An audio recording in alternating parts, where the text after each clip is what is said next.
महत्त्वाचे नेते मंडळी ही सुद्धा इथे बसलेली आपल्याला बघायला मिळतात. परांजपे या ठिकाणी आहेत. सर, खरं तर आजचा दिवस, कालचा दिवस हा काळा दिवस ठरलेला होता.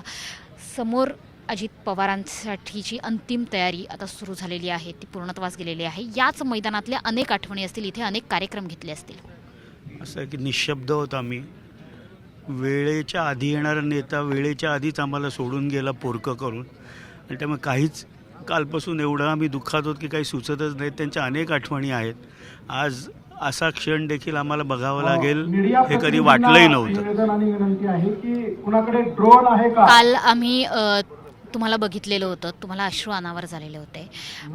हे दोन्ही दिवस, कालचा सूर्य, आजचा सूर्य कसा भासतोय? कारण बारामतीमध्ये पूर्ण शोकाकुल वातावरण आहे. एकही जण अजूनही हे पचवू शकत नाहीये की अजितदादा गेले. परवाच आम्ही कॅबिनेट नंतर त्यांना भेटलो होतो, हसत खेळत लिफ्टमधनं उतरलो आम्ही त्यांच्याबरोबर. मी आणि नजीब मुल्ला गाडीत त्यांना बसवलं, आणि कधी वाटलंही नव्हतं की दुसऱ्या दिवशी सकाळी अशी बातमी ऐकायला. आम्हाला निशब्द होत काही खरंच सुचत नाही अजूनही की आमचा नेता आमच्यात नाही. वेळेआधी कायम येणार आहे. वेळेआधीच आम्हाला सोडून पोरकं करून गेले, आमचा आधारच गेले. तुमचा वैयक्तिक संबंध खूप गहिरा होता दादांसोबतचा. वैयक्तिक एक मैत्रसुद्धा तुम्ही जपलेलं होतं. कुठली आठवण आज छळती आहे दादांची?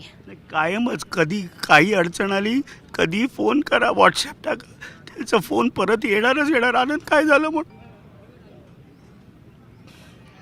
कधीच असं झालं नाही की त्याला मेसेज ठेवला परत फोन.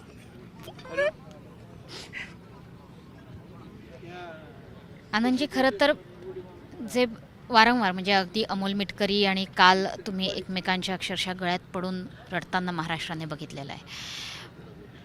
खरंच म्हणजे शब्दच नाही ना, आणि विश्वास बसत नाही की आमच्यातला आमचा नेता गेला हो. आमच्या आयुष्यामध्ये कोणाकडे बघायचं, कोण आम्हाला आदर केला. आज पवार कुटुंबासाठी सुद्धा अतिशय वाईट कालपासूनचा दिवस आहे.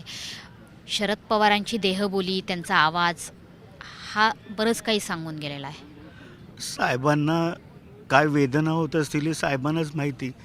कुटुंबाबरोबर महाराष्ट्रातले असंख्य कार्यकर्ते, अजितदादांवर प्रेम करणारे पदाधिकारी, हे सगळे आज पोरके आम्ही झालेलो आहोत.